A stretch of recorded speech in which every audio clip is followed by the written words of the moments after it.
சென்னை அண்ணா பல்கலைக்கழக வளாகத்தில் பெண் மீது பாலியல் தாக்குதல் என தகவல்.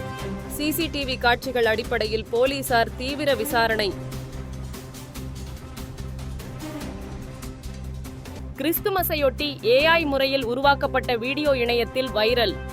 அம்பேத்கரிலிருந்து அப்துல் கலாம் வரை தலைவர்கள் இடம்பெற்றுள்ள பதிவு பார்வையாளர்களை ஈர்த்துள்ளது.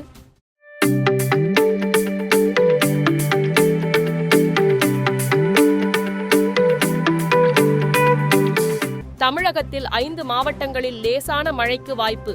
சென்னை வானிலை ஆய்வு மையம் அறிவிப்பு.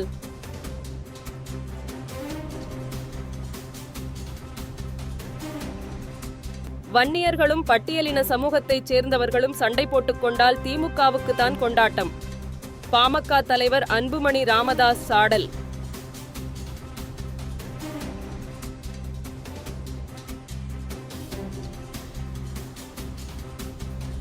ஒரே நாடு ஒரே தேர்தல் வராது, அதை பற்றியெல்லாம் கவலைப்பட வேண்டாம். பாஜக மூத்த தலைவர் சுப்பிரமணியன் சுவாமி பேட்டி.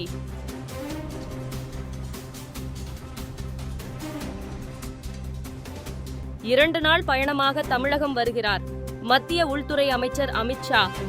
அமித்ஷாவை கண்டித்து விசிகாவினர் போராட்டம் நடத்த திட்டம்.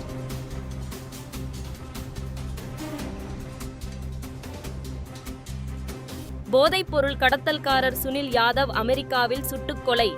பழிக்கு பழி வாங்கும் விதமாக சுனில் யாதவை கொலை செய்ததாக கூட்டாளி ரோஹித் கோடாரா வாக்குமூலம். பிரான்ஸ் ஈஃபல் டவரில் பயங்கர தீ விபத்து. 1000க்கும் மேற்பட்ட பயணிகள் உடனடியாக வெளியேற்றம். அடுத்த படத்தின் அறிவிப்பை வெளியிட்ட கிறிஸ்டோபர் நோலன் இயக்கும் த ஆடிசி 2026 ஜூலை 17 வெளியாகும் என அறிவிப்பு.